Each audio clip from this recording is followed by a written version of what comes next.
The presidential candidate of the Labour Party, Peter Obi, is urging his supporters to disregard a manifesto of his party currently in circulation.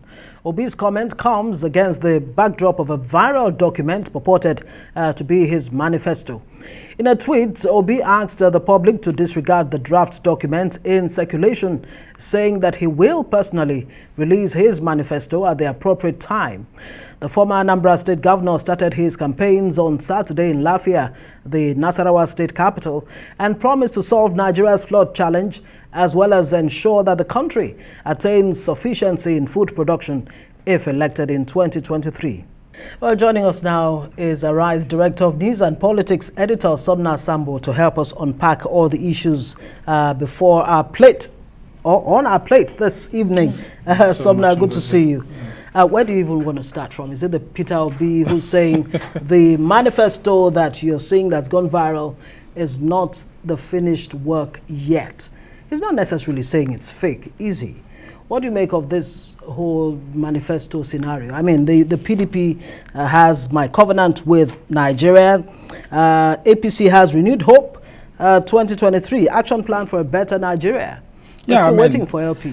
Yeah, I mean, very quickly, I support Peter Obi's decision. It's actually the right thing to do before a lot of things will be attributed to him, which he never said. Remember, in 2015, we had that issue where President Buhari was campaigning on one aspect, and then, of course, the party had its own manifesto on another aspect. Once they won, President Buhari rejected some of those promises that were being made on his behalf, saying that he never authored some of those documents, and there were so many promises. Some of them actually even said that Buhari had promised to make $1 equal to $1 and all of that. And of course, so there needs to be that coordination. I think Peter Obi is learning very fast.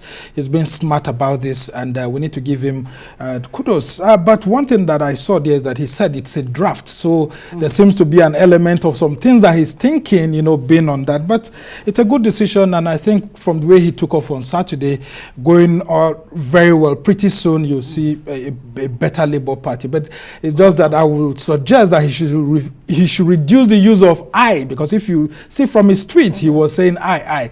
In this game, playing in the big league, it's a we game. It's not an I game. But if you look there, it says we have not formally released our manifesto. Yes, but okay. Then it says I will do so personally. Yeah, there are think about 3 I's there, and just one. But is it true that it's the candidates that owns the manifesto? I mean, by convention. No, by convention is the party. The party. So the candidate brings his own desires and all of that. And that's why you see in the APC, for example, Tinubu is bringing his own ideas and fusing it into the overall ideologies of a party, because the candidate is only one segment of what the party is. And on the ballot paper, it's actually the party and not the individual. And let's talk about this whole, the role of pan-ethnic social cultural group in Nigerian politics and election. How relevant are they? And I'm asking this in relation to what we're seeing. Tinubu, the presidential candidate of the APC, went on a visit over the weekend. The PDP is mocking him. Showore, who's also a presidential candidate of another party, is saying some of the Yoruba leaders, have goofed. What exactly is playing out, and how relevant are those groups? Well, let me start from how relevant they are. In Nigeria, we play our politics based on ethnicity and religion. Unfortunately. So when you see, it's unfortunate, but this is our reality. Yes. And so people see, being at the center, at the federal government, through the lens of where you're coming from and all of that. So they will continue to be relevant until maybe we have another 100 years when all of us would have gone away, and we have people who are given birth to, more urban-centered Nigerians, because majority of Nigerians are still rural-centric.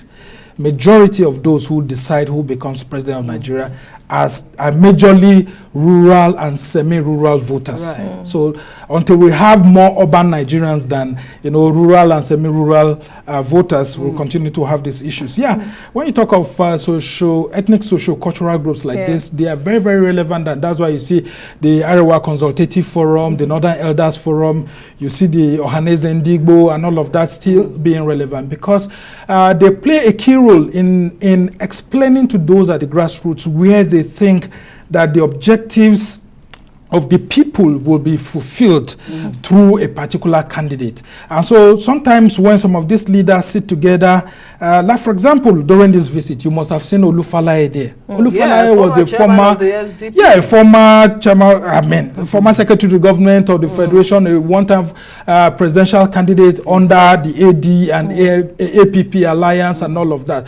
And then when you see them there, they play critical roles in determining where people should actually move to.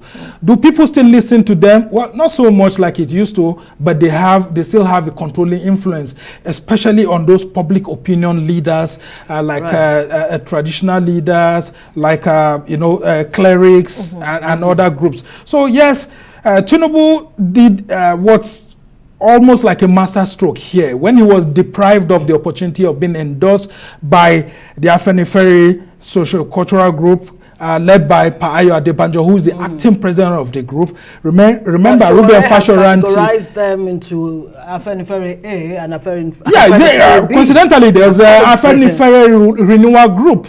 Remember, which was being alleged to be sponsored by Bola Tinubu in those days when there was a problem as to the outcome of the 2003 election, before 2003 and then after 2003, and you had the likes of Yinka Odumakin being their spokesman for the late Yinka Odumakin. So in a nutshell, yes, it's good that the PDP is actually telling him what they feel about it. The allegations here and there that money was spent in bribing some people, although there's no evidence. But what else would you have expected PDP to say other than to hit a Tinubu like this? So it's left for Tinubu to come out and state it clearly that the endorsement was based on what people think, and for Afenifere itself to say that that's not the case. Still on that matter, Fashoranti has endorsed Tinubu, like we all and know. It's within his rights to do that as an individual. Absolutely.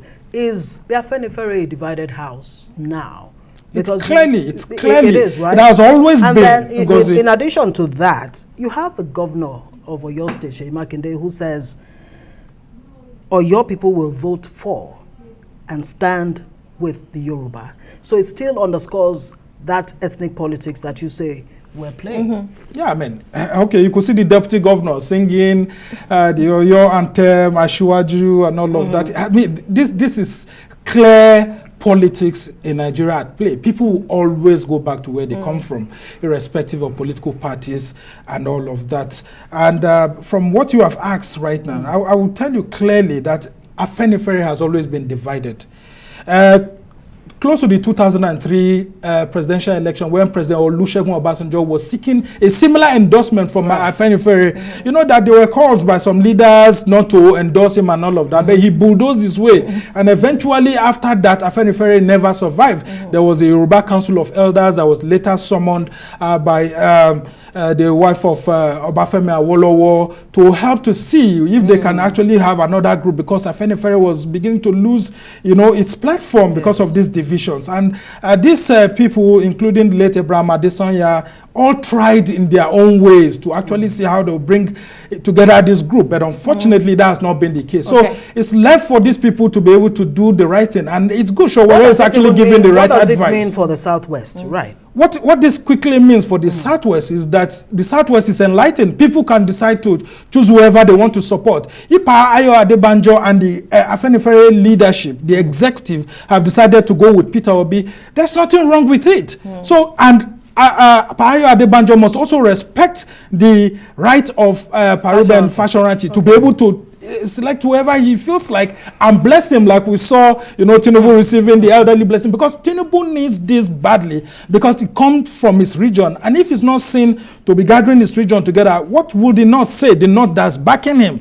So it's left for us to see other presidential candidates going there to seek their endorsement. So when Peter Obi goes there, or we have Kwankwaso going or Atiku, they shouldn't deny him this sort of endorsement too, because if they do, then they will be partisan. Okay, we have a lot to discuss, but we'll let you go for now. We'll probably bring you back tomorrow for more discussion. Our politics editor, Sumner Sambo, always a pleasure to have you on the news.